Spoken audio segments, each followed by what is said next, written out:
What is happening, everybody? Welcome to the party. My name is Hal Rudnick. This is the Your Pal Hal show, and we are live. That's right. This is not pre-recorded. We are live right here on Backchannel. Thanks for joining us, folks. It is Wednesday, March 30th. March 30th, the big 3-0, 2022. It's just a few minutes after 11 a.m. right here in the home office of the Your Pal Hal show, Los Angeles, California. You know, the site of the slap.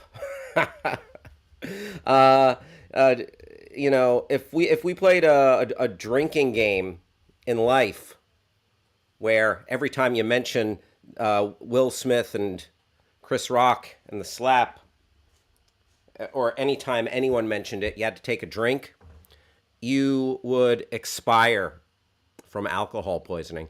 We're going to touch on the slap, but we're not going to go full slap like we did Monday. Yesterday, yeah, we realized life goes on. Listen, contrary to popular belief, it goes on and on and on, and I appreciate you being here. So we'll touch on that. What else are we going to do today, folks? Let me tell you. A little pop culture, a little movies. We'll in the second hour, we're going to talk about the new Marvel show, Moon Knight, coming to Disney Plus, dropping on Disney Plus tonight. So very exciting, very exciting. We're going to, so there's going to be trending topics, pop culture. Don't forget about nonsense, shenanigans, goofs, gags, hijinks.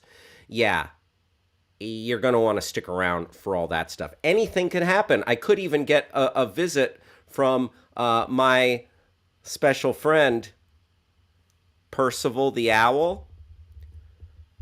Hoo-hoo, hoo-hoo, hoo-hoo, hoo-hoo, it is I, Percival. Hi, Percival, how are you? I am very lovely. No one came into my nest last night and slapped me. Whee! All right, bye, Percival. See, if you didn't have the visual on that, that must have been extra weird for you.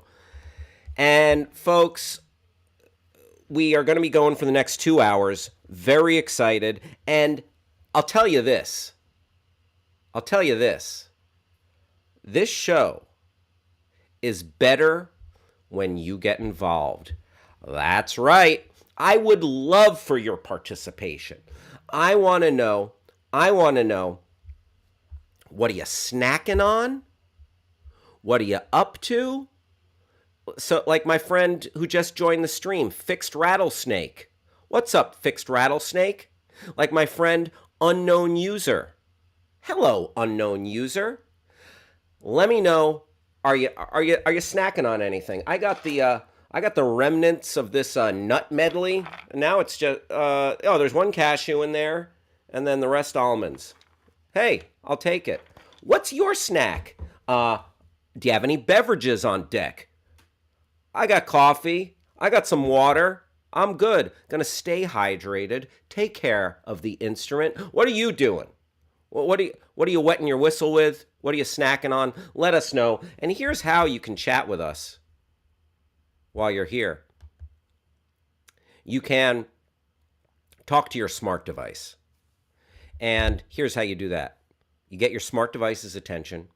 Then you use the magic word say, and then you can drop in anything after that. So, smart device, say, I'm snacking on a big old plate of fully loaded nachos. And let me elaborate on those fully loaded nachos. There's cheese, there's beans, there's meat, there's guac, there's sour cream. And I'm like, slow down, you're making me hungry. Or smart device, say, I'm nom-nomming on some chicken wings. Or smart device, say, I'm eating an Impossible Burger. And by the way, I am making myself hungry as I talk. Or you can go to YouTube and chat with us there. Or go to backchannel.tv and you can chat with us at backchannel.tv, and you can also leave a review of the Your Pal Hal show. So you can say something like, Hal talks about snacks too much, or Hal does not talk about snacks enough, or you can say, Hal talks about snacks just the right amount. Mwah, chef's kiss. We got some folks mixing it up in the chat here. A little coffee talk. You put anything in your coffee, Hal? I like it straight black. Seattle's Best or Starbucks K-Cups. Andy McLean, you and me both, my man. I'm a black coffee guy. And it kind of started, I just didn't want, I didn't want to put too much sugar in my diet. I like the taste of coffee. Creamers are often fattening too. So yeah, just keep it straight, black, good. I'm good to go. And you know what? I'm also a Starbucks enthusiast. So yeah, Seattle's Best, Starbucks. My wife and I, she'll go off she'll go rogue and buy there was a coffee roaster at the farmer's market and I'm trying this bean, or I'm trying this one. But with me, I'm a basic B. So I go Starbucks, I'm fine with the Pike's Place. I don't mind dark French roast. Or we go Pete's Coffee and I'll do a little Major Dickinson's blend. Anyone? Pete's Major Dickinson? That's like, if you're a Pete's Coffee enthusiast, you are familiar with Major Dickinson. Hey, Travis, producer Travis, come on in. Can't do the show without our friend producer Travis. Producer Travis, come on in as soon as you get a chance. And I got to tell you. Right then. Oh, yeah. Sorry. I just called you in quickly because I wanted you here. Slacking. No, what's up? Sure, I wanted you here. It's 11:11. Make a wish. Sorry. Everybody out there, make a wish.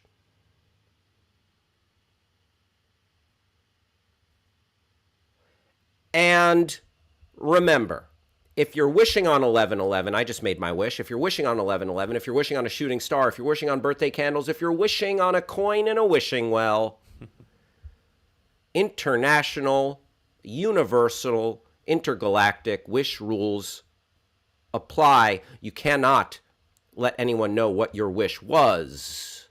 Otherwise, it will not come true. Travis, what was your wish? Can't tell you that. All right, there you go. You got to wake up pretty early in the morning, or not repeat a bit 50 times to fool Travis. Good work, Travis. Good work. Travis, yes. I haven't seen you in nigh on 22 hours. What have you been up to, my good man? Oh, I've been plugging away, doing a little bit of work. I'm getting in the Rudnick family business, it seems. What is it? What? I'm staking my claim in the Rudnick business, the industry. I yesterday cut and set up the distribution for the very first episode of Eric Rudnick's Playwrights Union podcast. Whoa! Any relation? Amazing. Yeah. My brother Eric Rudnick, he's a great writer, a great brother. We have a little thing that we say that our dad used to say. Uh-huh. We repeat to each other. Listen, you're a good boy, you're a nice boy, you're a handsome boy. And I'll say that. One of the nice things that my dad said. He said a lot of things that I can't repeat on this show, otherwise we'll get yanked down. Yeah, that's very cool. That's very cool. My brother, who he works in reality television. He's a playwright and a screenwriter as well. Mm-hmm. And you know what? I'm a fan. I'm a real caring phone conversation. You know, he's always every time we've talked, he's really he's like, "How you doing?" I'm like, "Oh, I'm doing all right. Thanks, man. How you doing?" Oh, yeah, that's sweet. That's real sweet. Yeah, very cool. Very cool. Well, Travis, I'm thrilled. I'm thrilled to hear that. That's lovely. So yeah, that's next lovely. family gathering. Better get that invite in the mail. I'm right. I'm right there. Yeah.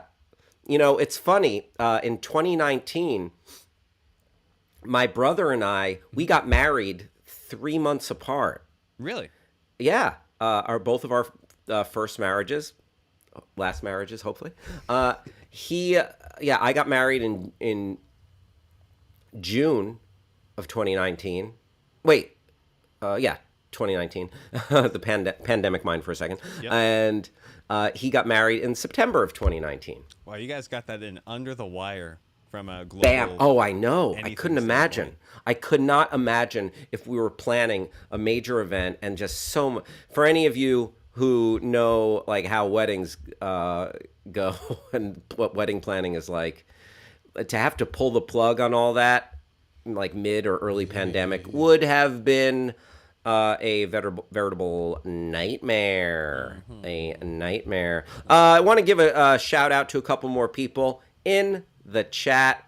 Jagged Quagga, welcome. Veronica in New Jersey. What up, New Jersey? I'm a Jersey boy. Grew up in Jersey. Always has a place in my heart. How you doing? London, Karamas, and of course, one of our great friends, Stacy, is in the house. And please let me know, what are you snacking on? What are you sipping on? And of course, we over on our other chat, we have Simon. Simon, what is up? Coffee, little coffee talk in there with our pal Andy. Always great to see you fellas in the chat. So yeah, Eric has a playwriting podcast. And anything else to report, Travis? Ooh. And speaking of Rudnick podcast, there'll be a new episode of Binge Boys up tomorrow. Oh wow, wow, that'll be excellent! yeah. Thank you, Travis. And that's Much been, I've just appreciated. been really focusing on you and your family, basically. You know, I can't tell you how much I appreciate that. You know what? I won't tell you All right, how sounds much I appreciate that. Thank you. Oh, and my phone is ringing here. I think thought it's that was a another sound phone effect. scammer. You know what? I'm gonna shut that off. I'm gonna turn my ringer off. That's like a cardinal sin in broadcasting, Travis. Not to turn the phone. Not to turn your ringer off. I've heard. Thankfully, my ringer's been off for 10 years now. You know what? I grew up in an era where you would pick up the phone, Right. as opposed to this current day and age where you're like the C3PO to my Skywalker. To the Skywalker family. Sure. What if they had a You know, CPA? everyone needs a intelligent droid at their Neurotic side. robot manservant? I'll do Well, that. when you put it that way. Listen, what do you prefer, the C-3PO to the Skywalkers, or the Chewbacca to Han Solo? Or, you know what, maybe are you the Darth Vader to my Emperor? Yeah. No, let's go with that last one. That's fun. That's fun. That's fun. That's I get fun. to wear a gas mask all the time and have a light bright on my chest. This is sick. We've all been wearing gas masks for the That's true. past We have. few years. That was the strangest thing about seeing the Batman was the tango of is this, can I, where are we? As in Los Angeles County, it seems like the sands are shifting beneath our feet yet again, which is, I want to follow the latest guidelines, and it was just this internal struggle Right. of, which nobody in the room cared, but sitting there in my seat, kind of like sneaking it down, then maybe feeling guilty and pulling it back up. It's interesting. Yeah, it feels. Have you felt weird not wearing a mask in public yet? Have you? A little bit. I keep it with me, but I will wear it in a store. Sometimes, I'll go into a situation. I'll be the only one wearing the mask, and I don't care. Listen, because maybe there's a placebo effect there, and maybe I'm not protecting it myself as much as they initially said. But it also, I've said this before. It reminds me not to go digging in my eyes, which I love to do. I love to dig in my eyes. Oh. And anyone else? Do some eye digging? I mean, no. I think for a minute when I was a kid, I was like, ooh, if I press on my eyes, I see colors. And then someone was like, don't do that. It's like, all right, fair. I just feel like my eyes are always like, I'm always getting eyelashes and like grit and like, not to get too disgusting here, mucus or It's also what have you. it's like a refocusing motion because you're kind of pulling to the center a little bit. If you want to be a little, high-minded about it, it's just like, hey, let me just kind of bring everything back to nominal here. So yeah, I don't mind. I mean, yeah, I'm being careful. I Mm-hmm. am like ear to the ground about the next variant, thinking about, oh, do I need to get another booster or something? So, but yeah, I was actually thinking about going to a matinee today after the show. Oh, for what? Everything, everywhere, all the time. Yeah. It like the reviews and just what I'm seeing from people posted about that movie. It's like, oh, I got to get my butt I to know. see that. I forget that we live in because all the conjecture I've seen online are from friends that don't live in Los Angeles. Like, I can't wait till that comes here. I'm like, yeah, me too. And I'm like, wait a minute, I live where movies happen. Yeah, I can yeah. go.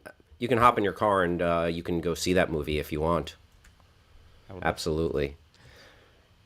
So yeah, Travis. Mm-hmm. I think there's nothing left but to dive into the Twitter sphere, wade into the Twitterverse. Every day on this show, we talk about trending topics on Twitter. It's on the Twitter website. If you're not familiar with this website, it's twitter.com, and people post missives and photos and all sorts of things. It's like a community message board, and 140 characters, give or take. Community And message board. yeah, and a community message board for the world. My mom is here. Mom's back. Guess who's back? Guess who's back? Guess who's back? Guess who's back? My mommy. And let's check out what's trending right now. Hi, mommy. Thank you, Simon, for saying hi to my mommy. So we'll start off with a little Ukraine news. Let's get a Ukraine update. And Travis, if you just want to bring up some bullet points or what it says. Yeah. I'll scroll back there. Yeah, there we go. Let's see what is trending in regards to Russia, Ukraine, and the crap storm that is international events right now. Despite Russia's announcement that it will pull back forces from near Ukraine's capital and the northern city of Chernihiv, explosions were heard in Kyiv on Wednesday morning. The BBC reports. The governor Donetsk Oblast said on Wednesday that Russian forces were shelling several towns and cities on the border that separates Ukrainian and Russian-controlled areas in the region. More than 4 million people have fled Ukraine since the start of the war, according to the United Nations. All right, and let's see if there are any bullet points there. As Russia said it was pulling back forces, but it doesn't, be careful, yeah, you might not always be able to take Putin at face value, pal. You might not be able to, might not be the most trustworthy guy. I know. That's a hot take. That's a weird take. Maybe don't trust Putin's word implicitly.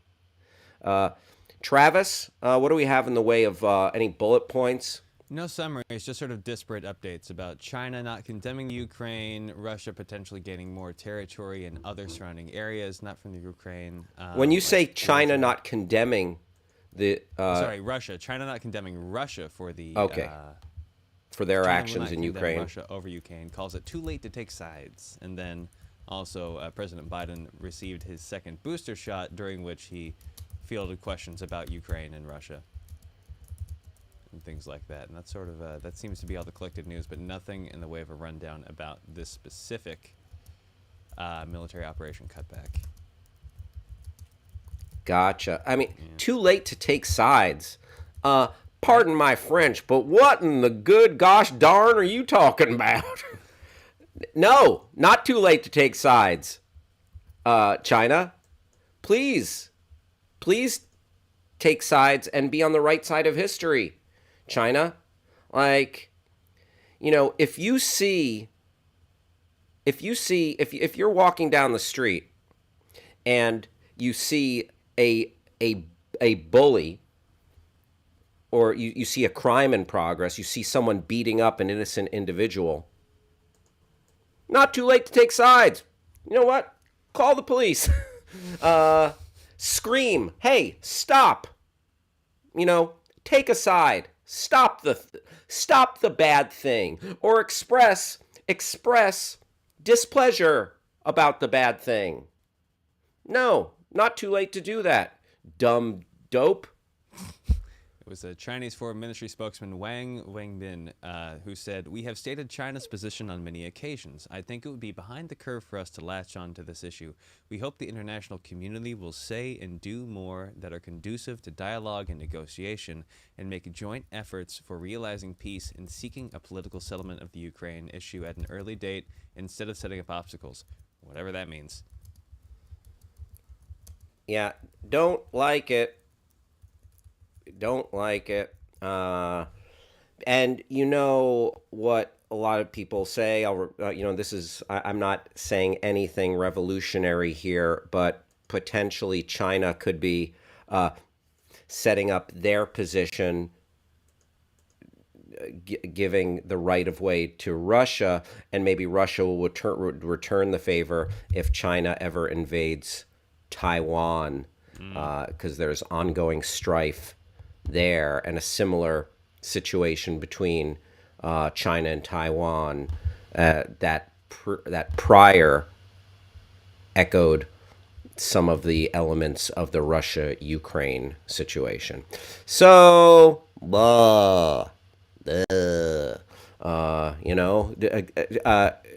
Travis, do you hear where I'm coming from when I'm like, Oh yeah. all right. So that is more or less status quo. Again, Russia teasing us about tamping it down. TBD. TBD, my friends. All right. Next in trending topics. Oh, I just found this story really interesting. Yale, New Haven, Connecticut. Yale, the storied halls, the hallowed halls of Yale University. And this story, man, this lady, Jamie Patrone, she went for it.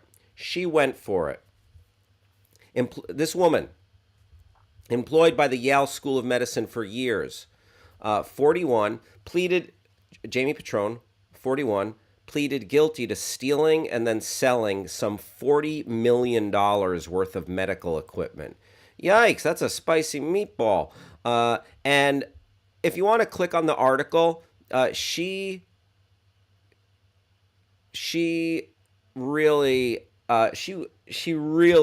went hard when it came to just like feathering her nest and like giving herself a serious lifestyle upgrade with she was like, all right, you know what, let's do this. She sold all this medical equipment and then like seriously balled out. Like she was like, okay, how do I just live my I'm gonna rob this school blind and then live my best life. Here, let's bring up that article. She truly went for it. So, employed by Yale School of Medicine for years, this woman, Jamie Patrone, $40 million worth of medical equipment, the FBI announced, and the Department of Justice. Federal prosecutors say she used the money she made selling the equipment she stole to pay for pricey luxury cars, to buy property in Connecticut and Georgia, and for travel. Patrone, formerly of Naugatuck,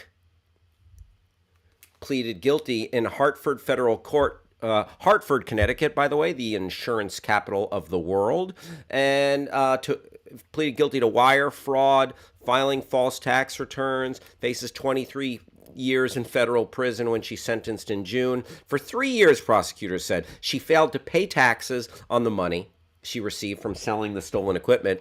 She filed false federal tax returns from 2013 to 2016, where she falsely claimed as business expenses the costs of the stolen equipment. Whoa. She also failed to file any federal tax returns for the 2017 through 2020 tax years. Prosecutors said she caused a loss of $6,416,618 to the U.S. Treasury. You know what? I'm not a. Does it make me a bad person if I'm not as sad about the loss taken by the U.S. Treasury, the $6 million? Sorry, U.S. Treasury. According to the U.S. Attorney for Connecticut, Patron must turn over a 2014 Mercedes-Benz, a 2017 Range Rover SV, a 2015 Cadillac Escalade, whoa, a 2020 Mercedes-Benz, a 2016 Cadillac Escalade, and a 2018 Dodge Charger. Yeah. I don't know if all those cars were parked in her driveway, but yeah, dead giveaway. You ever see the movie that this poster's from, Goodfellas? After they pull the what is it, the Lufthansa job or the Air France heist at the airport, one of the dude rolls up in a pink cat. He bought his wife a pink Cadillac, and he's like, "Don't worry, it's in my mom's name." And Robert De Niro was like, "What did I tell you? Get it out of here. Get rid of it." Oh yeah, so yeah, that's. She was flossing. She was showing off. I mean, but there's also, listen, maybe I'm the idiot. Maybe you got to go big or go home. If you're going to rob $40 million from Yale University, go off, Queen. Go off.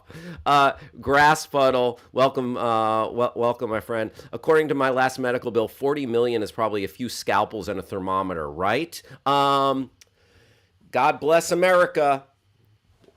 What, the only country in the world where you can go bankrupt from being sick? And yeah, grass puddle, absolutely right. They componed her, got her on those taxes. Very nice. Mild dairy lifesavers, contrary to popular belief, not Donald Sutherland, just random dude, fisherman from this painting with these two dogs. One dog's going that way, one dog's going that way. Rob Schaefer, the official attorney of the Your Pal Hal show, says she probably wasn't being paid a living wage, so she had no choice. I mean, teachers not paid a lot. She was in the Yale medical department. Who knows? Who knows if she was getting research grants, fellowship money? Did she have tenure? I only know the smattering of things that I read.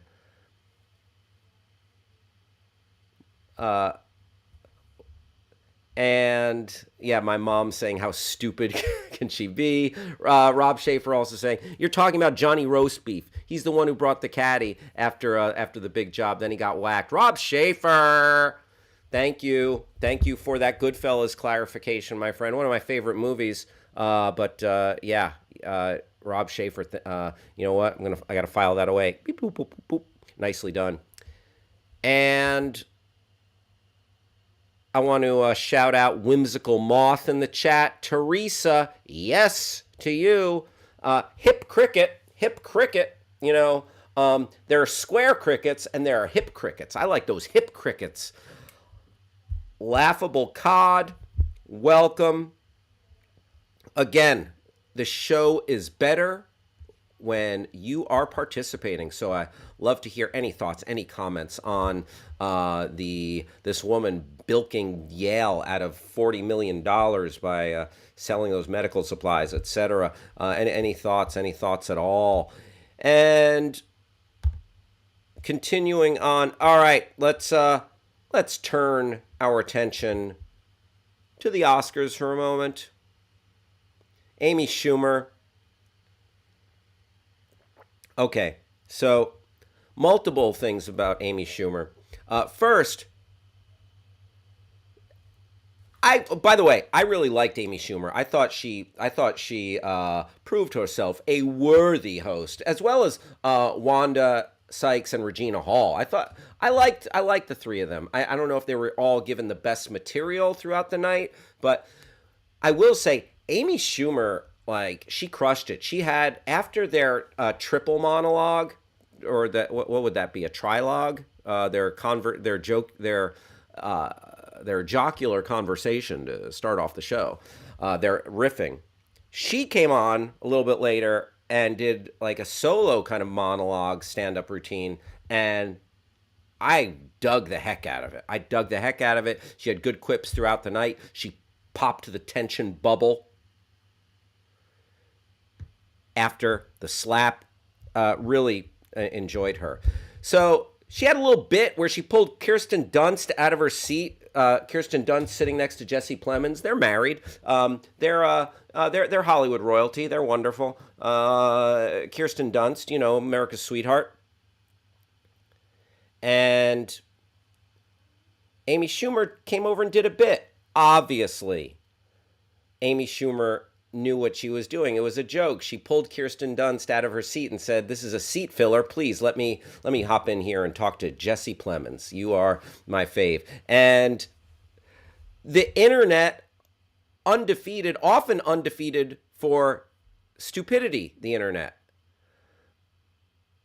saying that Amy Schumer didn't know who it was, actually thought it was a seat filler. Like, it's just, oh, people. Jokes, folks. It was just jokes. It was amusing. Amy Schumer saying, wouldn't disrespect that queen like that. Yeah, Kirsten Dunst rules. She's been in our lives for decades, and she's still bringing the heat. She's still bringing it. Power of the Dog, that Florida trailer park show from Showtime, all sorts of stuff. She's out there. She's out there in those streets. Jesse Plemons, he's great. They're a great couple. You know what? Hashtag couple goals. I would like to listen. Kirsten Dunst and Jesse Plemons, if you're listening, my wife and I would love to go on a double date with you sometime. You know what? Maybe we go bowling, or go to a bar and we'll get a flight of beers or something and like try all these different beers. If you would like to go bowling or enjoy a flight of beers, please hit us up. Jump into the comments. Rob Schaefer saying that I will forget the name Johnny Roast Beef faster than I forgot the name Janice. What? I don't even know what you're talking about. Who's Janice? No, I'm kidding. Janice the Muppet. I know, Rob. My mom's saying your dad was operated on at Yale Med. He did not come out ahead on anything, if you know what I mean. Yes. My dad, in the last years of his life, lived in New Haven, Connecticut, the home of Yale University. So yes, absolutely. One other Amy Schumer story. So yes, dopey people misunderstood her joke, but also she was saying that she was traumatized and triggered by the slap. Can you, Travis, if you wouldn't mind, could you pull up that information? The fact that Amy Schumer saying that she was triggered by the whole thing, still triggered and traumatized by Will Smith 2022 Oscars slap. So let's take a look at this. I am wondering how much of this is just abject hyperbole. I wasn't in the room, though. Here's the thing. I'll tell you this. Contrary to popular belief, I was not at the Oscars. But I was sitting in my living room watching it, and I could feel the tension through the magic box we were watching it on. I could feel the tension. It was like, oh, the night, like, it was like the night's kind of ruined. It's so maybe she's onto something. Am I a snowflake that was triggered? Maybe. I did feel a little like, ooh, like weird. And in the scheme of things, people are dying in the streets in Ukraine. Like, people are starving in Africa. People die every day. The world is a crazy, violent, beautiful, sad, wonderful, despicable, many, many flavored place. But on this thing that I was watching, I felt like, whoa, tension convention. You know what I'm saying? You could cut that tension with a knife. And Grass Puddle is triggered by this show right here, the Your Pal Hal show, but in a good way. Thanks, Grass Puddle. Appreciate you, pal. So, yeah, I could feel it at home. Let's see what Amy Schumer had to say, how she was triggered. Amy Schumer is still triggered and traumatized by Will Smith slapping Chris Rock across the face.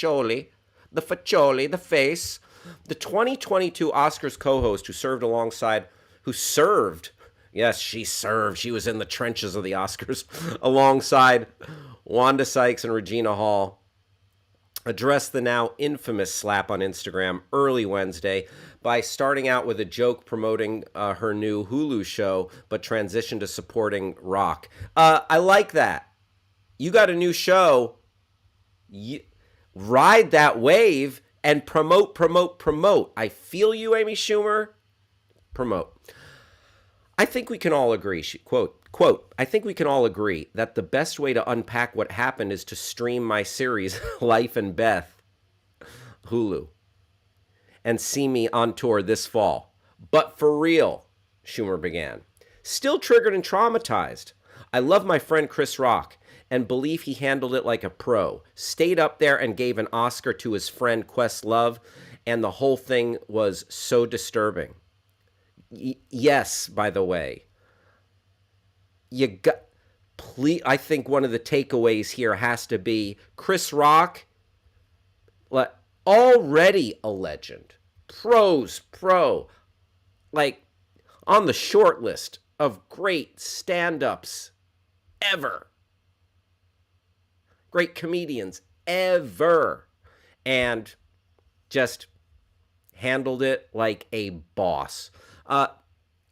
The Trainwreck star said she feels Smith must have so much pain inside him for him to react that way, and she's still reeling over what happened. That echoes what we were talking about yesterday. I really liked the take from radio personality and media personality, Charlemagne the God, from the Breakfast Club show in New York. I'm still in shock and stunned and sad, she ended her note. I'm proud of myself and my co-hosts, but yeah, waiting for this sickening feeling to go away from what we all witnessed. The statement is a far cry from the joke Schumer made directly after the shocking incident, which was a must due to the dissipate the extreme tension. Yes, absolutely. Like, just like Chris Rock was doing his job, listen.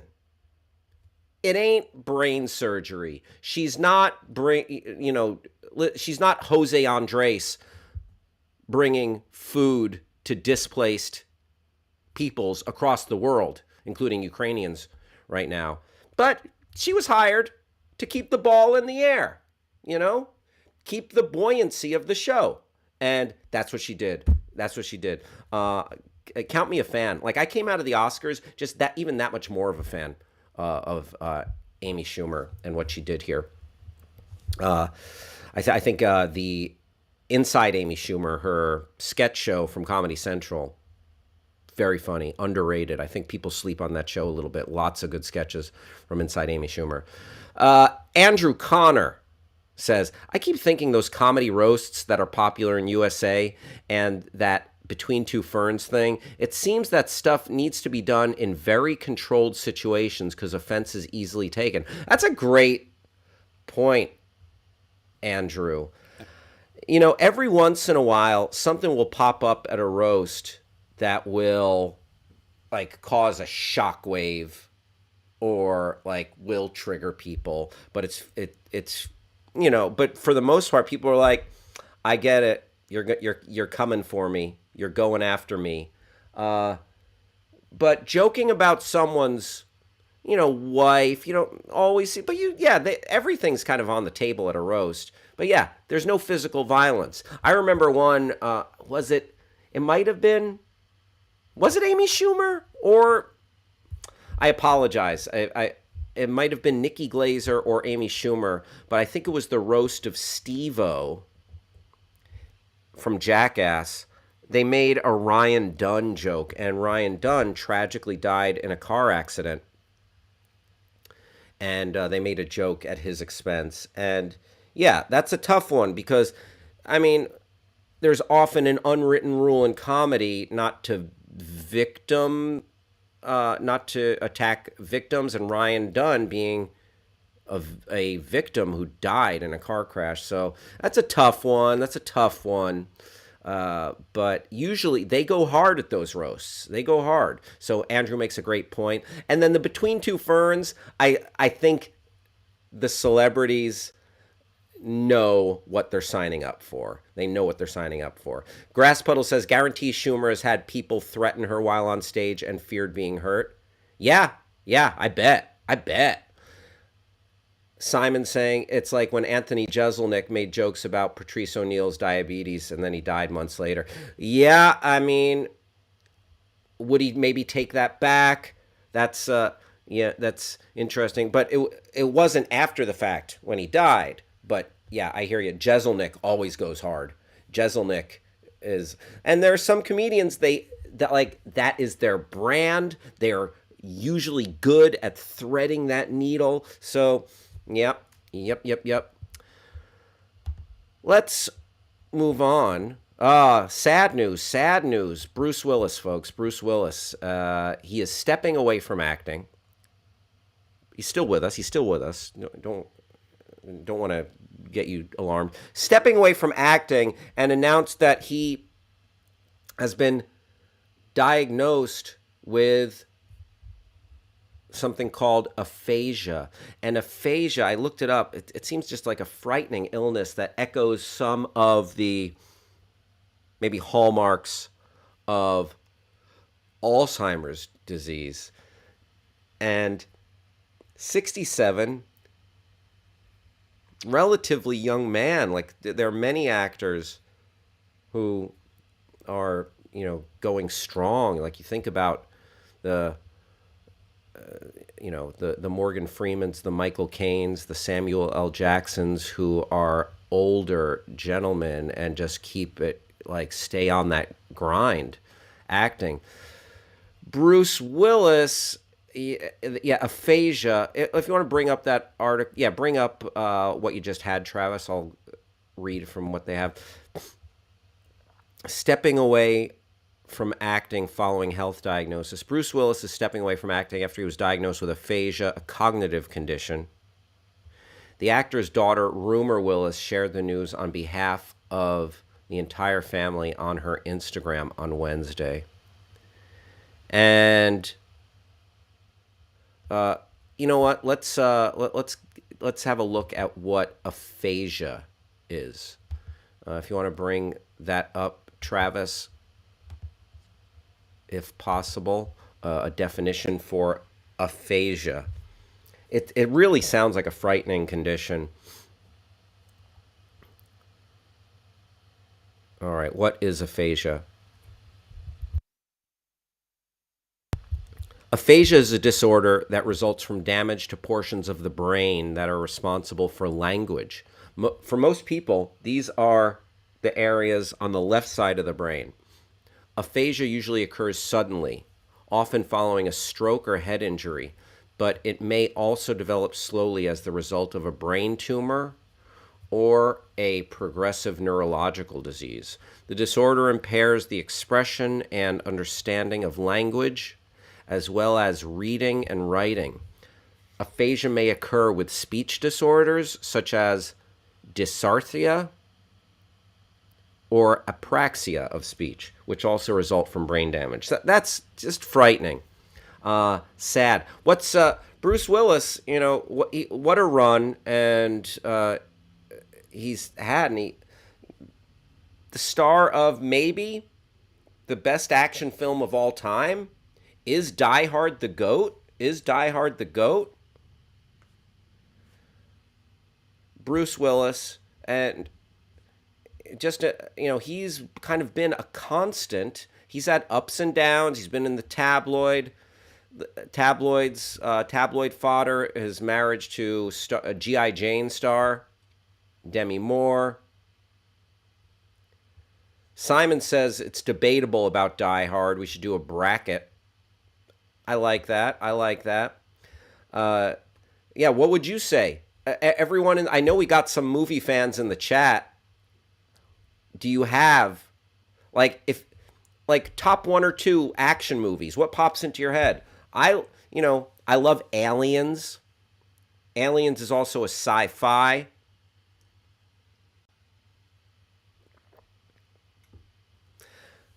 Simon loves Hans Zimmer. What a great villain in Die Hard. Hans Zimmer, and just if we're talking movies, one of my favorite villains is Hans Zimmer from Die Hard, and one of my favorite composers is Hans Gruber.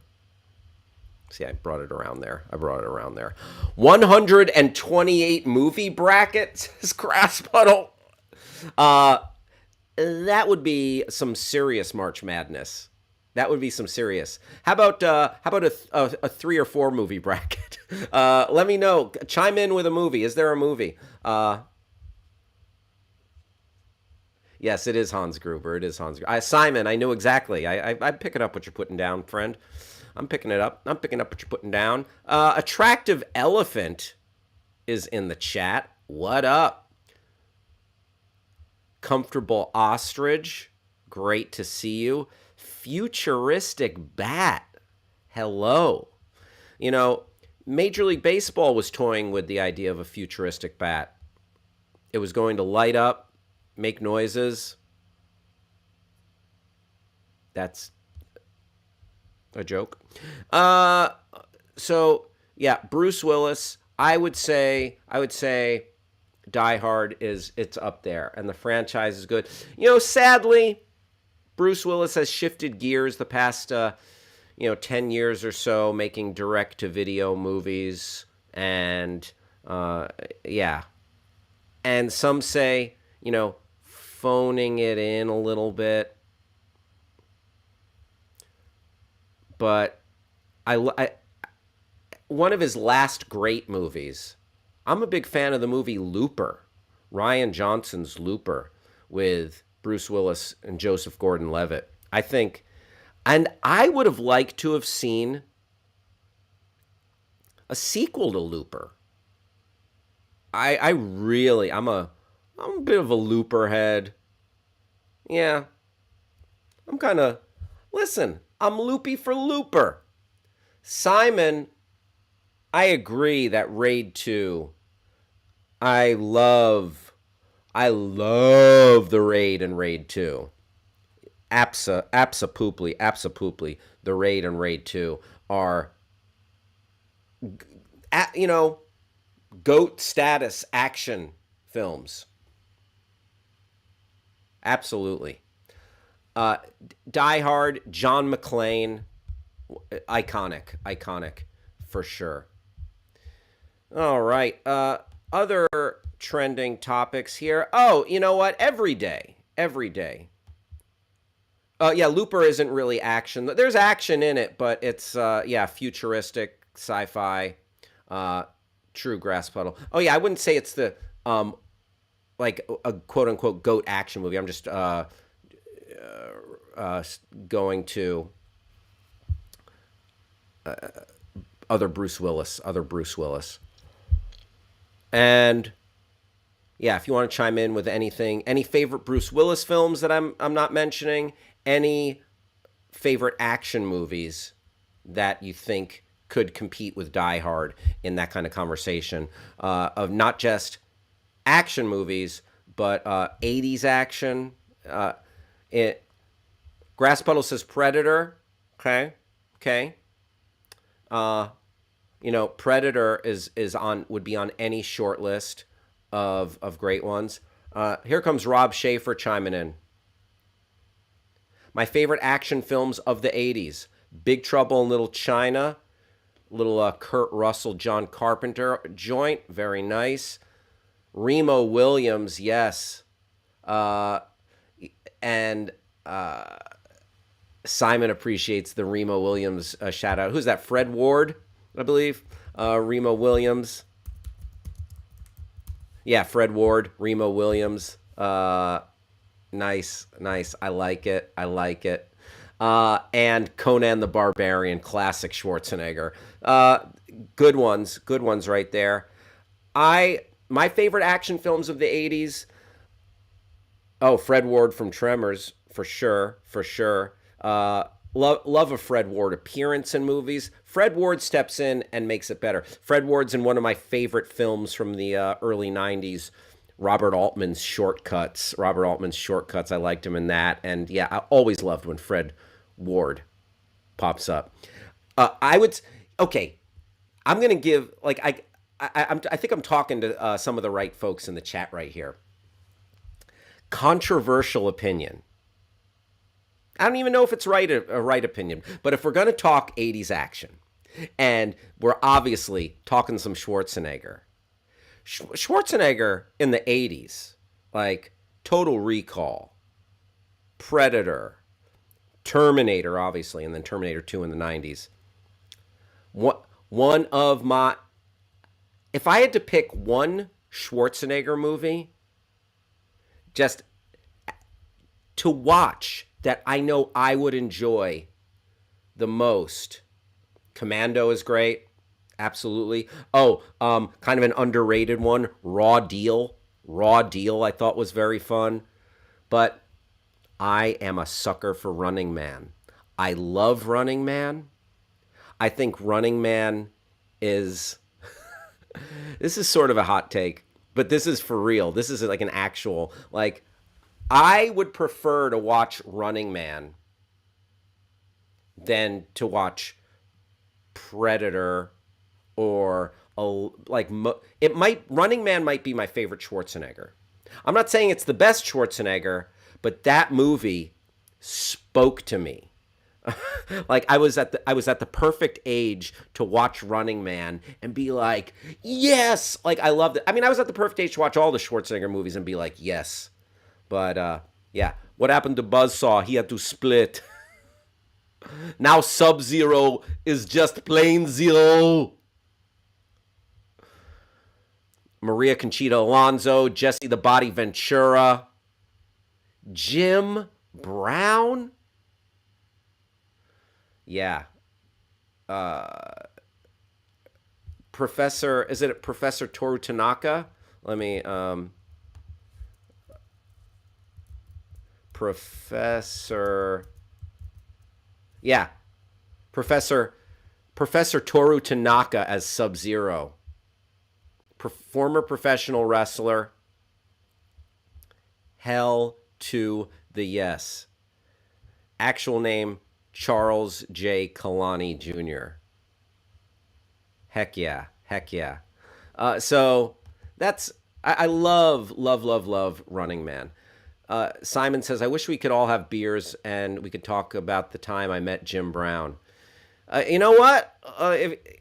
Come on down to Los Angeles, Simon, or next time I make it up to Seattle, we'll make it happen. Oh, Simon, thank you for Richard Dawson, Rob Schaefer and Simon both mentioning Richard Dawson. You know what? I love Richard Dawson. I love him. But I'm like, you go back and watch him on Family Feud. A little bit of a creeper, maybe a lot of bit of a creeper, because Richard Dawson hosting Family Feud would he was all he he liked to kiss the ladies. He would say, can I give you a kiss?" And he would often kiss on the lips. He would go for the cheek, if that's all he could get. But he would often go for the lips. And some might call that behavior predatory now. Yeah. Richard Dawson's Family Feud greetings of female contestants did not age well. Let's just put it that way. Richard Dawson's treatment of women, but damn, he was good in Running Man. I will say that. I ain't canceling that Richard Dawson Running Man performance. But yeah, a little bit of a creeper on the Family Feud. Simon saying one of his first memories at his babysitter's, thinking, "Why is this guy kissing everybody?" Oh wow, that's funny. One more trending topic today. You know what? Travis and I talk about this very often. Every day is a day. What am I talking about there? That every day is dedicated to or celebrating something. National Hug Your Grandma Day, National Almond Growers of America Day, National Hamburger Day, National Highlighter Day, National Shoelace Day. Today is no different. It's a day. Oh, and you know what? Sure, I'm not mad at this day. Especially, I will say this. It's been a tough few years for the medical profession. And especially we are in an international pandemic. And it's National Doctors Day. It's National Doctors Day. Rob Schaefer giving us an important piece of information. Professor Tanaka held the WWF tag team belts 3 times with Mr. Fuji. Very nice, very nice. Mr. Fuji, who went on to become one of the great managers in the WWF in the 1980s. Love me some Mr. Fuji. I actually saw very weird match, but when I was a kid, I saw Hulk Hogan wrestle Mr. Fuji at a wrestling match in Atlantic City, New Jersey.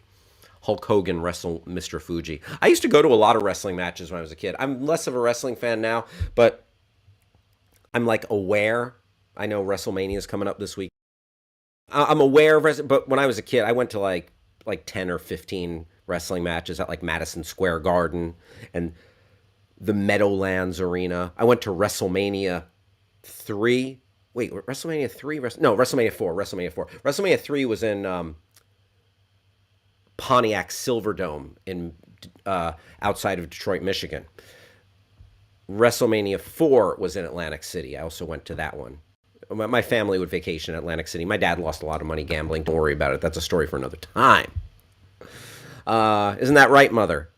If you're still watching. Okay, National Doctors Day. My mother remembers it well. Oh, yes. Very tough to forget. Shout out Barry Sanders if you're going to bring up the Pontiac Silverdome.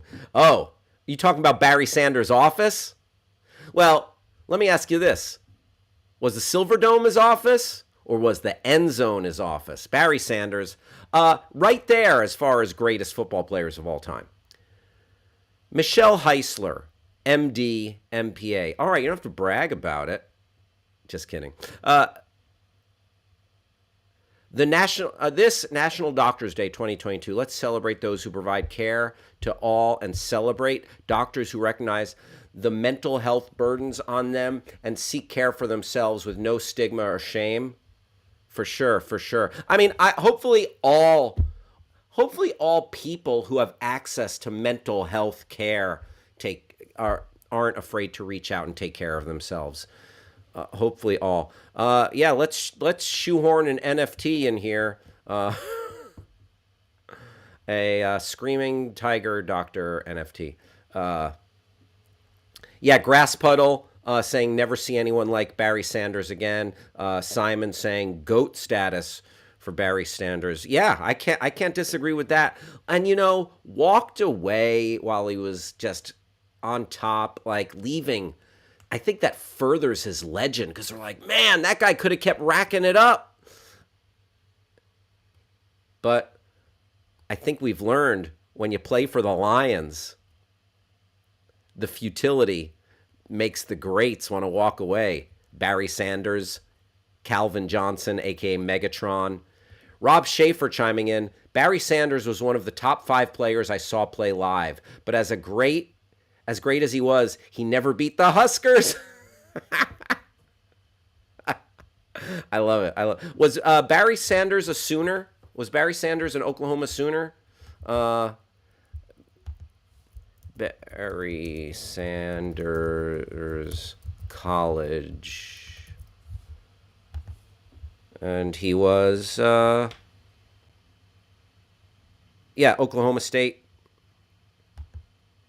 Oh, Oklahoma State Cowboys, not the Oklahoma Sooners. God, my bad. Oklahoma State Cowboys. Yep, Rob Schaefer's got it. All right, so a little bit more on Doctor Day. Oh, Thurman Thomas, Thermal Thurman. I played fantasy football in high school, and I remember having Thurman Thomas. Great Buffalo Bill. Never could win the big game with his pal Jim Kelly and Bruce Smith, etc. But one of the greats of the 80s, 90s football. All right, a couple more of these National Doctor Day. Celebrating the nation's doctors for providing the highest quality of care, patients and families. We thank all of our Washington hospital healthcare system physicians for their extraordinary commitment to our patients. Great. Hey, Travis, do you want to come in here for a sec? Travis? Producer Travis? Yes. Producer Travis? Yes. I almost forgot. I know you had a little message that you wanted to share with all the doctors today, so please, go ahead.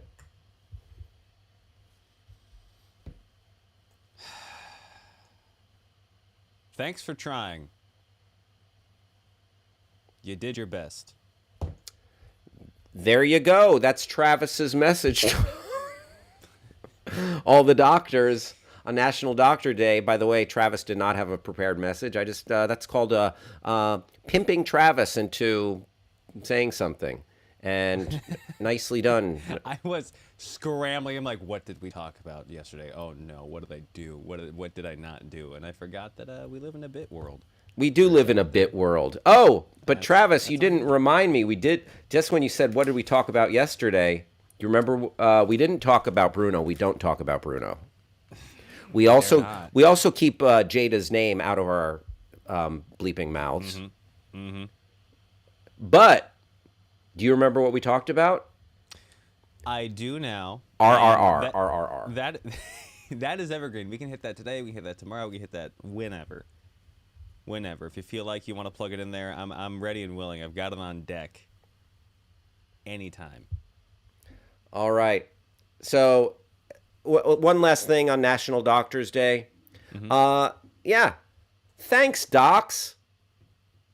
Thanks a bunch, docs. Yeah, they're doing their best, and the odds are against them. I mean, sure.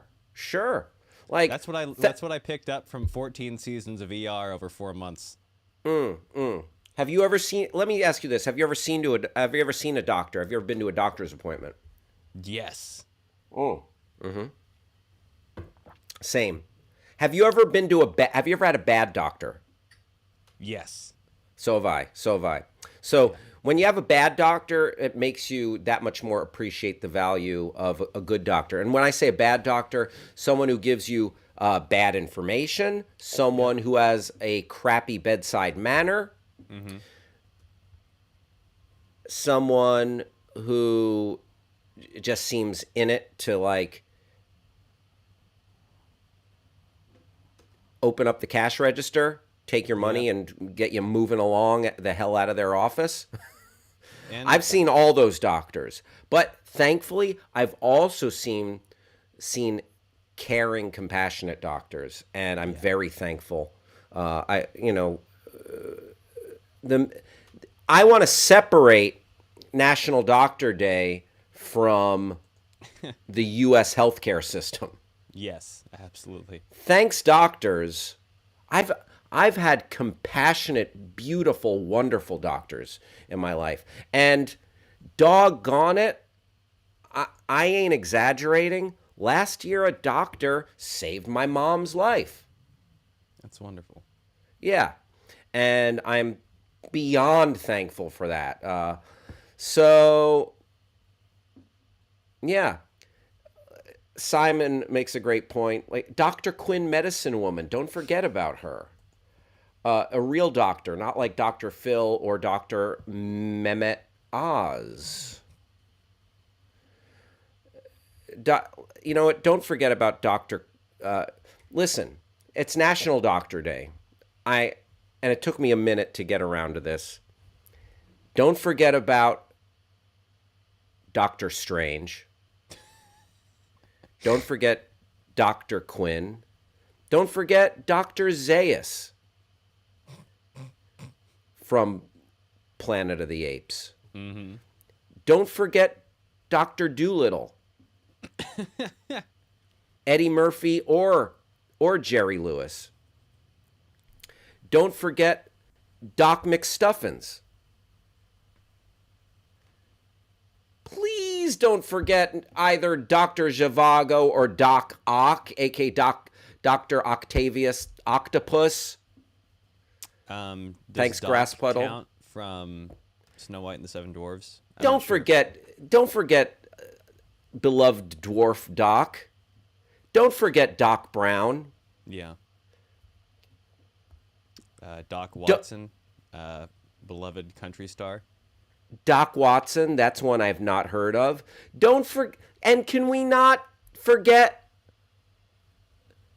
the docks? You Just know, where you tie where they ships? bring, where you tie ships or where you unload cargo.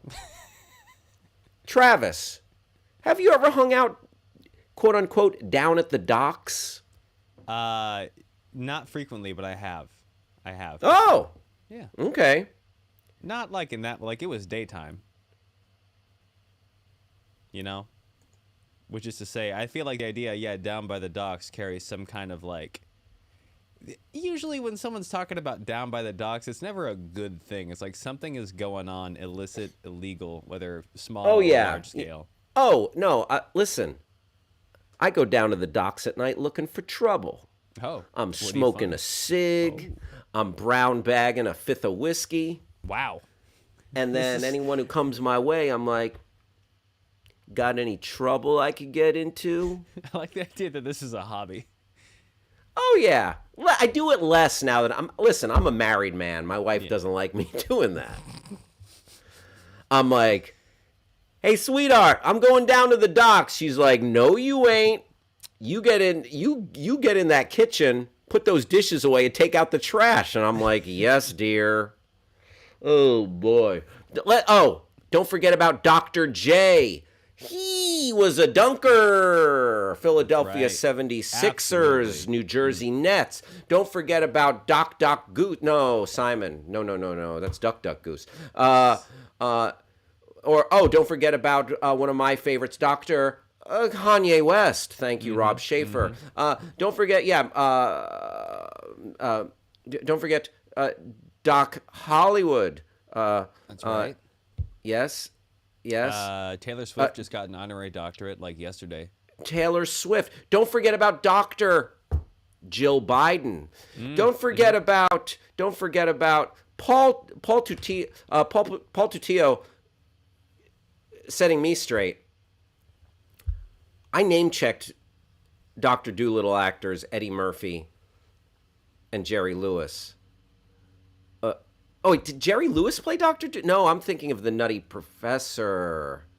Oh, but Rex Harrison.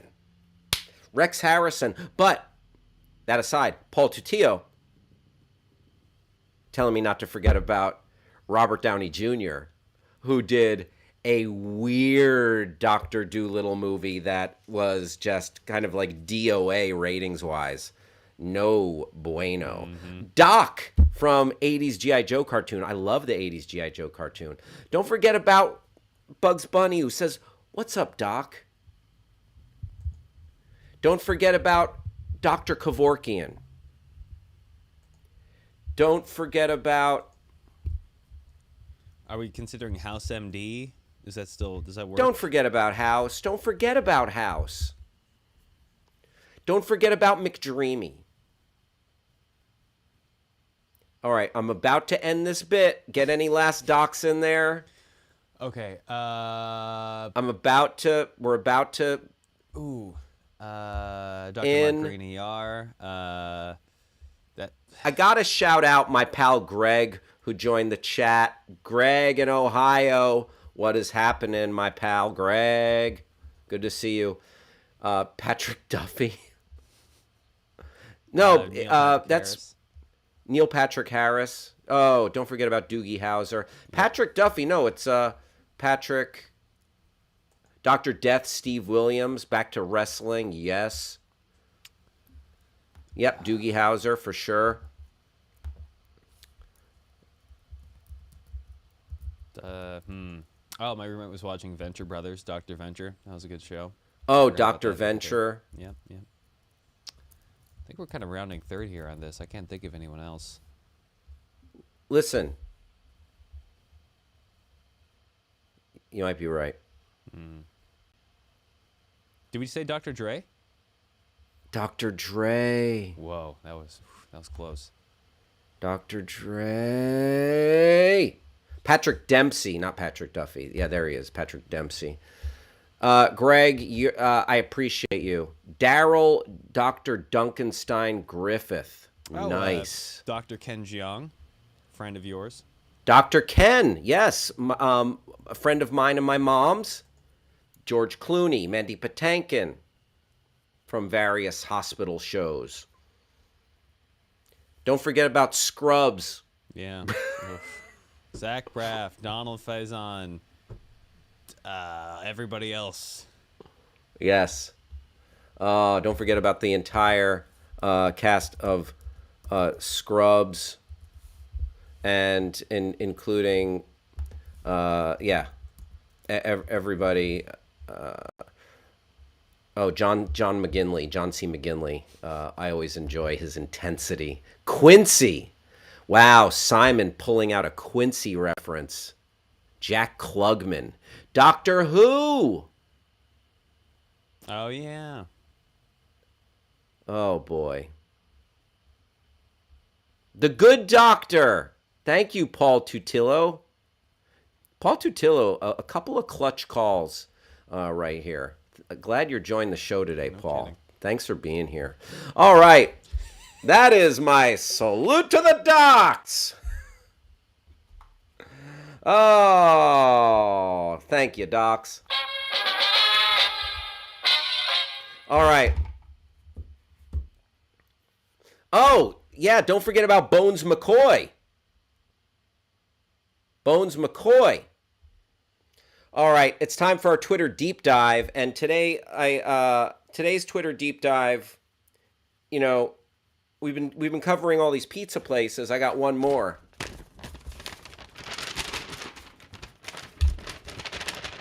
I got a letter. Dear your pal Hal, what, you're gonna shy away from the best pizza place there is? If you don't cover our pizza establishment, we will send the Illuminati after you. Yikes. I don't want to be targeted by the Illuminati. All right, they sent their name to Travis.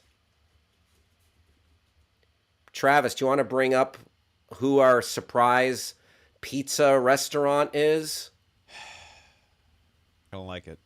Do you want to bring it up? Yep. Okay. Wait, what? Yep. Whoa. Yep. No. Comet Ping Pong Pizza in Washington, D.C.? This is...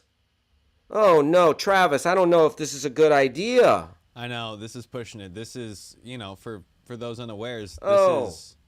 this is the pizza place. This is the place where Pizzagate happened. Like, where QAnon went cuckoo. Oh, Travis, I don't like. Let's. Travis. It's so innocuous. Like, look at their bios: just pizza, beer, ping pong, music, and like statements. Like, that's it. That's all we have going on here. Nothing else. Yeah. Wow. Wow. Wow. Wow. Wow. Wow. Wow. Wow. I don't want. Ooh, this is this is radioactive, Travis. Do we dare? Should we even? 5,000 followers. Oh boy. Okay, let's read a couple of their tweets, but I don't want to implicate myself. That looks pretty good, not gonna lie. That looks pretty good. Who else is thinking about pizza for dinner? I mean, often. Guilty. Yeah. Simon says we're playing with fire. Rob Schaefer. Is there any potential legal trouble? Oh boy, all of those 5,000 followers are left-wingers or Hollywood elites. Venue too? What? Wow. Oh boy. What? This place seems like it's popping. Yes. Oh my goodness. What? Oh, they're really into music. Stop the count, says Grass Puddle. Oh boy. You know what? They're retweeting lots of stuff. Go ahead, keep scrolling. I don't know what that is. Who's that? Tonight, doors open. Bands. You can go see bands there. Wow. Oh, wow. Oh my goodness. Oh my goodness. Music. Look at this. Yeah. Wow, Travis, you're going to have to go there. Well, all right. Well, maybe you belong. You belong here, Travis. I belong here? Yes, you like music. I don't care for music. I don't know. Okay. Be that as it may, I don't have to go to look, that doesn't mean I have to go there. I could go other places. All right. You know what? I think I've seen enough. It's all music retweets. I feel like this bit, our pizza, diving in, we just reached dangerous territory. We're shaking the bear. We're shaking the tree, poking the bear when it comes to the Illuminati. We're out. That's it. We're going to do a pizza moratorium at least for the rest of the week. That's it, folks. You witnessed a big moment in the Your Pal Hal show. Pizza moratorium for the rest of the week. We're done for now on the pizza zone. All right? For my personal safety, for the safety of my family, I hope you respect our decision and keep my pizza out of your bleeping mouth. Keep my wife's pizza out of your bleeping mouth. Thank you. Hey, Travis, could you come on in for one more time, please? I would love it if you could give us a quick station ID while I step away. I would love to. I certainly did not take a large bite of something right before I got called into the show. On that note, hold please.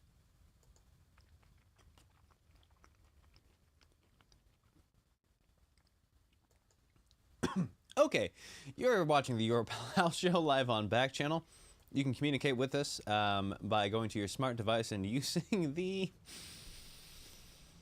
I'm not eating. My mouth was just swollen from dentist. Anyways, you can communicate with the smart device by using the magic word SAY. after you tell it to open Backchannel, then communicate with us there, and we can have a good time talking. You can also find us on YouTube. Go to the Backchannel YouTube page. We are live there. The show happens every weekday from 9 a.m. PST to 11 a.m. PST to 1 p.m. PST. I am scrambled. You can also go to backchannel.tv and chat with us there, and leave a review. Thank you, Grass Puddle. Let us know what you think of the show. Such things as why doesn't Travis eat breakfast before the show? And the answer is, look, all right? I don't tell you how to do your job, all right? My goodness. Outside of that, please don't let this be the only Backchannel show you check out. There's before, there's after. There are shows happening almost round the clock on this network, whether it be Anthony Davis before us, Mario Smith after us. Those are the two that I know, so they're the only ones I can vouch for. But I bet they're all great. They're all great. For sure. Hey, Travis, thank you so much. And sorry to pull you in as soon as you had food in your mouth. All good. If I'm going to have misfortune, I want it to be public. Just like people who live their life on Facebook, like, oh, I have misfortune. Let me put it in the social media feed. Exactly. I am very online, but I do like to keep my misery private. When there is, I'm knock on wood. Like, misery is one thing, but like if my pants fall down, if there's not someone else there, I'm like, well, that's a waste. If I slip on a banana peel and there's nobody there, I'm like, well, now I just hurt. You know what I mean? Right. Yeah. Oh, I had a little misfortune right before the show today, Travis. Just like of the kind we're talking about. Right before our show, I will move this green screen into position, and it's on a stand, and it's like screwed into a stand in the back. It's a large, unwieldy contraption, and the green screen fell off from the stand because it's like every time I turn it turns right side. Like, I don't know, I'm not even going to do it. I'm not going to mess with it right now, but it fell off the stand onto the floor that it was screwed into, and it was just I was like, oh. Yeah. That's the worst. Oh, God, when a whole contraption comes apart, it's like, By the way, I hate this thing. I know. I feel so bad. It's world's tiniest violin. Well, Simon, it's a green screen with a painting on it. And anyway, folks, there's a big show dropping on Disney Plus, Moon Knight, and let's switch gears, jump into some recs and reviews, and we're going to jump over to the Rotten Tomatoes website and read what people are saying about Moon Knight. Not Michael Knight, not Ted Knight, not The Long Kiss Goodnight. Moon Knight. Nice, Simon. All right, so the critics have spoken. 84% on the tomato meter. 92%. Not the Dark Knight. Thank you, Simon. Not the 84% on the tomato meter. 92% audience score. So I am cautiously optimistic. We got Oscar Isaac. We've got Ethan Hawke, among other folks. Yes, Dark Knight. Thank you, Paul Tutillo. Paul and Simon, great minds. All right, let us see. Let's read the synopsis of the show real quick. The latest addition to the MCU.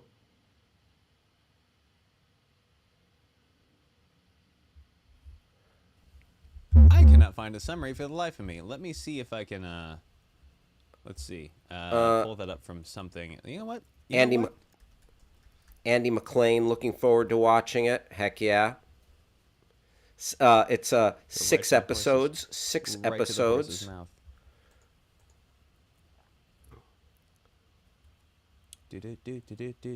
So, as a general, while this is all figuring its stuff out, Yes, Travis.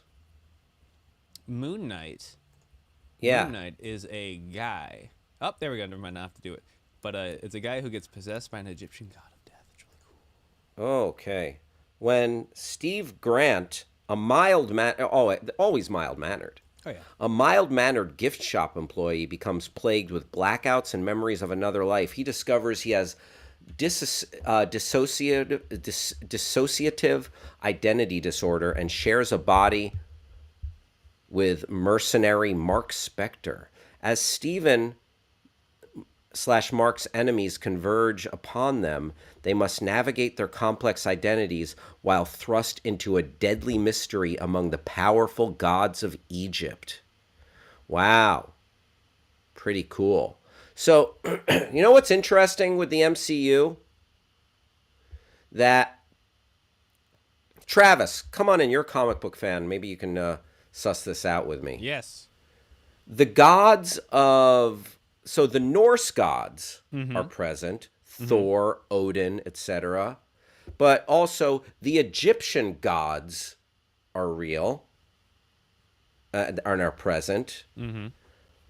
What about biblical gods? Is Jesus in the MCU? No, but Hercules is. Is Hercules in the Bible? Yep. Pretty sure he's in that. He's only there he does a cameo. He's like Stan Lee. They decided to bring an old god back for a cameo, to connect the universes of religion. Wait, for real? No. I don't think so. I don't know. I'm not particularly religious, and if I offended anybody, I am sorry. But no, Hercules, I'm not offended. I'm just gullible. Oh yeah, no. None of the Greek gods are in the Bible, though that would be hilarious. I mean, I didn't even know. I just have a like someone says something. Often what happens with me is like literally things I know, like exit for a moment, and I'm like, oh, I'm in a new reality of information, and then I'm like, oh, no. Oh, wait, is Stan Lee in the Bible? Says Dynamo. I mean, look, again, it's a big book. There's two of them, too. There's a sequel. There's an Old and a New Testament. And someone here, one of the viewers, read the Bible line for line and let us know, whenever you figure it out, if Stan Lee's in the Bible. I've heard he's in there somewhere. Ha! Shout out to Alex who joined the stream. Diana in California, what up? Netflix is with us. Attractive Elephant, very good to see you. Thank you for being here. Let us know what you're snacking on.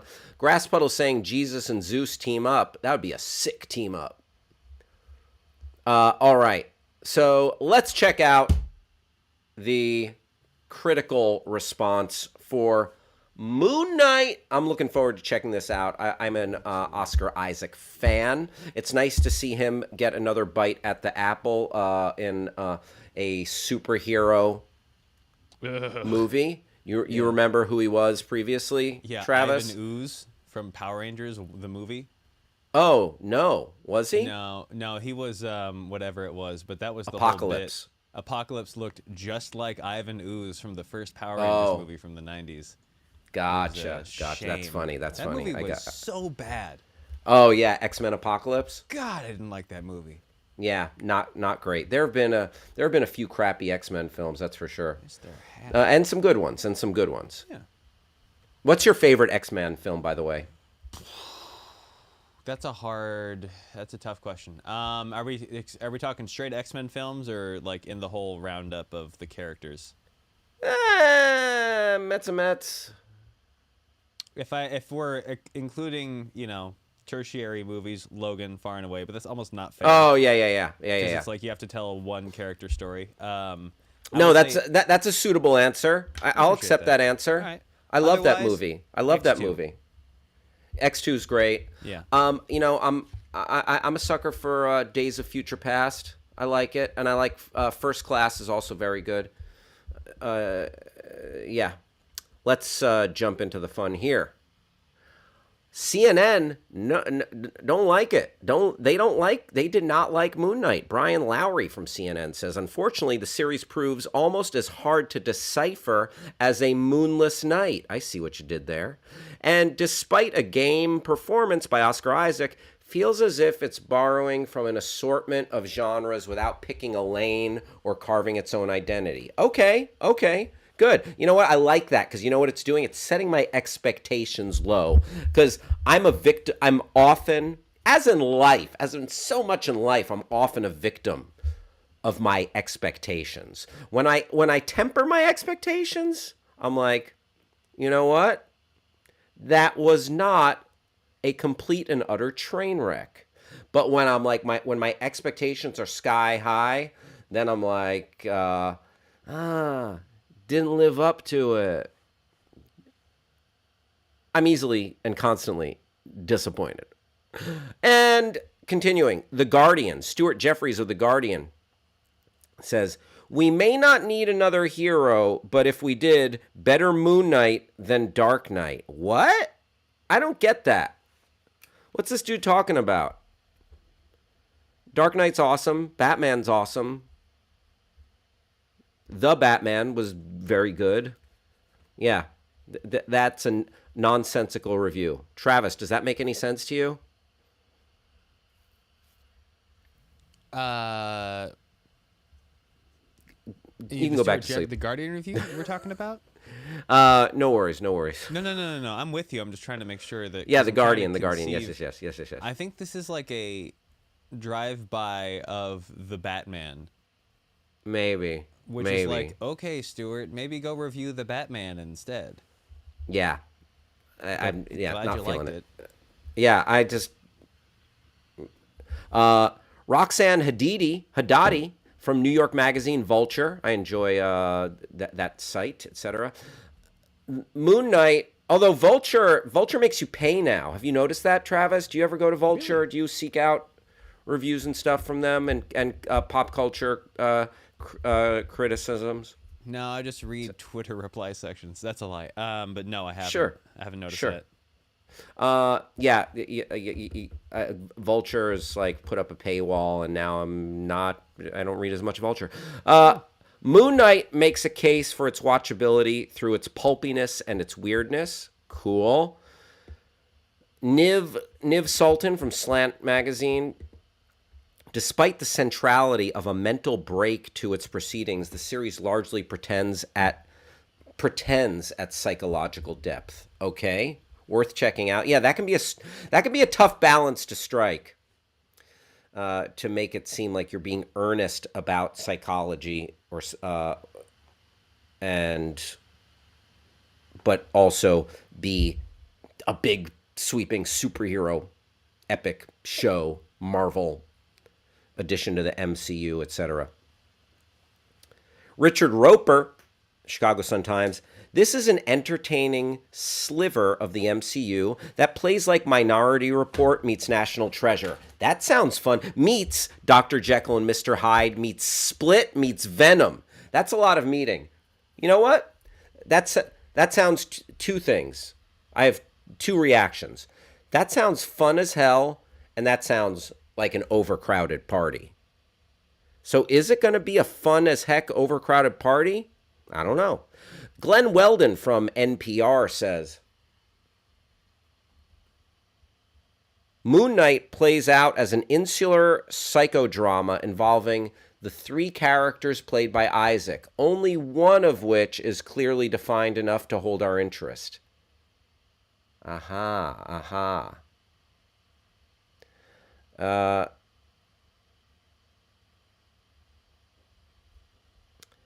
The Daily Beast, Nick Shager from the Daily Beast. The costumed hero murders frequently and remorselessly.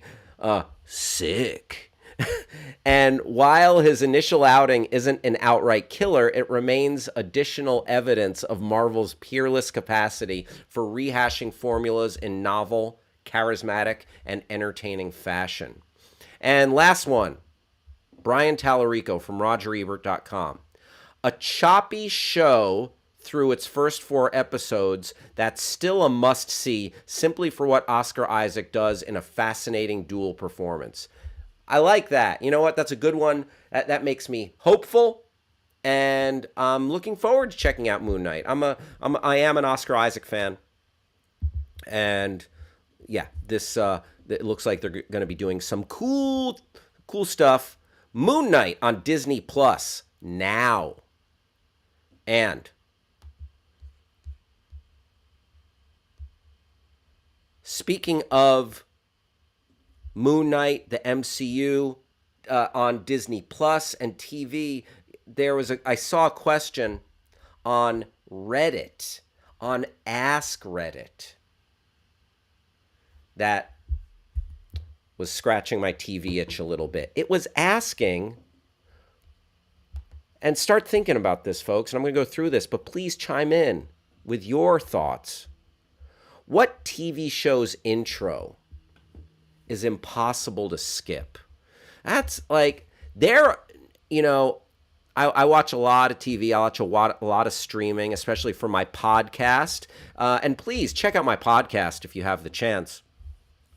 Binge Boys, where myself and my pal Lon Harris, we talk about the latest news in streaming, everything in streaming, and we also do reviews. Binge Boys on Spotify, iTunes, Stitcher. Find Binge Boys wherever you get your podcasts. Holly Gutierrez chiming in right out the gate. Peacemaker's opening is just a blast. Paul Tutillo, Peacemaker. That's 2 for Peacemaker. Big thumbs up. Big thumbs up for just the deadpan, silly, just embracing the stupidity, the silliness. I'm so there with you for the opening of Peacemaker. 2 others that I really like, that it's just like really cool graphic design and visual effects. Rob Schaefer. Rob Schaefer, first up, The Fall Guy. Not only is it action-packed, but Lee Majors sings it. I've been on fire with Cheryl Teague's blown up for Raquel Welch. The Fall Guy. Rob Schaefer. I see you, my friend. 2 that I like right now. Severance on Apple TV Plus. Great show. I hope you're watching. Also, the opening of Severance, very, very cool. Like, visually, it's like an M.C. Escher painting that morphs into a bunch of just like different little vignettes and scenarios. It's really cool. Stylistically, tonally, it fits the show. Really dig the opening for Severance. Yeah, Severance, it is creepy, Holly. But I just thought it's like, I don't know, very cool. Holly, glad you've seen it. And then another one that I'm just like, for some reason, I'm just like, I like it. I think it's just got the right energy, and visually it's really cool. The show's not bad. It's not perfect. The Gilded Age on HBO. Not everybody's cup of tea. It's the show that from Julian Fellows, creator of Downton Abbey. It's his next show. I've enjoyed the first season. The opening, I really dig it. It's just got the music and the industrious nature of we're in the Gilded Age. We're in this industrial age here in America, and like the burgeoning economy and the growing cities. And like the train and the music in the opening, I really like it. Holly, digging the Gilded Age. Flight Attendant, very cool. I feel that, Paul. And Perfect Stranger, said Grass Puddle. I like it. feel it. I feel it. All right, let's check out this. I'm gonna walk through this Ask Reddit thread and see what are some of the shows that they mention.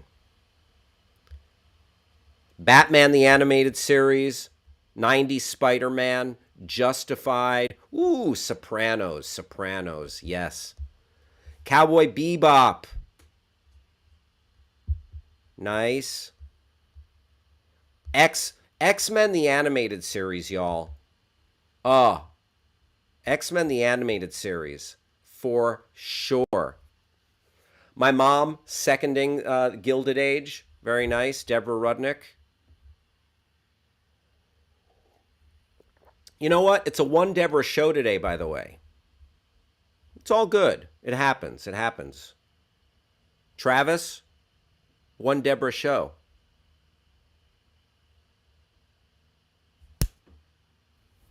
Sorry, a bug flew in front of the screen. Travis, send my regards. I will. All right. Also, these are the TV openings that you just can't skip. The Boondocks, very nice. The Good Place says clever name 99999999999. The Good Place. It's 5 seconds long and sandwiched between a cold open and the first act. There you go. Truth. What We Do in the Shadows. Great. The X-Files. Do do do do do do. House MD has a nice intro, says Robert 55.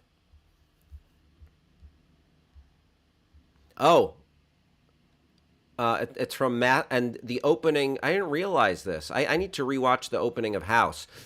It's from the band Massive Attack. I used to like Massive Attack. Futurama, cool. I'm gonna mention it because it hasn't been brought up here, but Game of Thrones. Like, how much back when, like, before season 7.5, 8, when Game of Thrones, when the bloom came off the rose, when the luster came off the diamond, whatever. Just the Game of Thrones opening, it got fools pumped.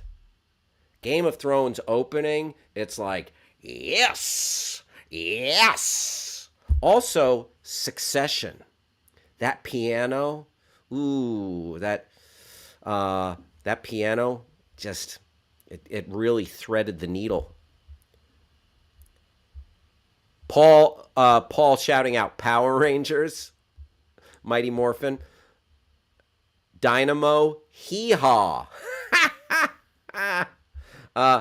Rob Schaefer saying, Dynamo, it is. I might fall from a tall building. Quoting the little fall guy.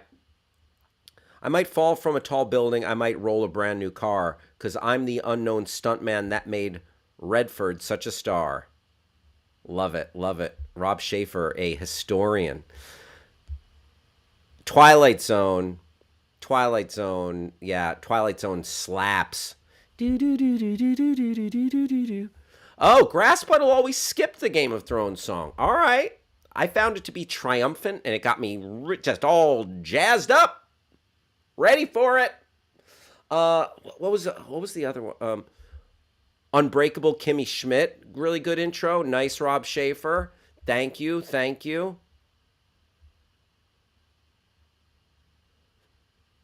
Thundercats. It was Simon. Simon mentioned G.I. Joe, the 80s cartoon G.I. Joe. Real American hero, G.I. Joe is there. Very nice. Okay, let's see if there's a couple more. The Friends opening theme song makes me want to slap somebody, but who would do such a thing? I feel you, Simon. Andy McLean Entourage song was cool. Yeah, what was that Jane's Addiction? Oh yeah, oh yeah. Uh, the electronica beat that kick off Silicon Valley, great. Futurama, we mentioned that here. Simpsons is pretty classic, right? Especially like, how are they? What's the living room gonna be? What's the couch gag gonna be? Simpsons is like an all-time classic. See a couple more of these. The A Team and Samurai Champloo. Cool. Adventure Time. Nice. DuckTales. Woo! Great, great. Cheers. Cheers always like puts you in like a little, oh, it gets you. It gets you. Sometimes you want to go. Uh, Breaking Bad. Yeah. And it's 4 seconds. They say, Slob Chillin' on Reddit says, the opening of Breaking Bad because it's like 4 seconds long, not even worth the effort to hitting skip. Sure, sure. I Want to Sleep Forever says Scrubs and Malcolm in the Middle. Okay, okay. Law and Order. Dun dun. That reminds me of Rob Schaefer, attorney at law, the official lawyer of the Your Pal Hal show. Metalocalypse, very cool. The Expanse, BoJack. Yeah, so it seems like people definitely have their favorites. Travis? I got two I didn't hear. One, Yeah. this may be I can't think of the word, bias, recency bias, ER. That theme that they used for most of the show, all-timer, good lord. And Cowboy Bebop. Regardless if you're into anime or not, it's a banger of an intro. Dynamic. Gotcha. Cowboy Bebop, I mentioned it. It was on the list earlier from on the Reddit list, but so great minds think alike.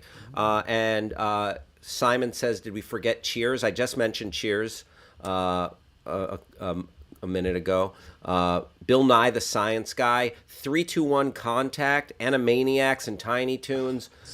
The intro from Electric Blue. Twin Peaks. Love that Twin Peaks choice. And Annie McLean shouting out Always Sunny. Great, great, great. All right, Travis. A bracket. You know what? Okay, we're going to do the 128 action movies, and we're going to do the theme song bracket.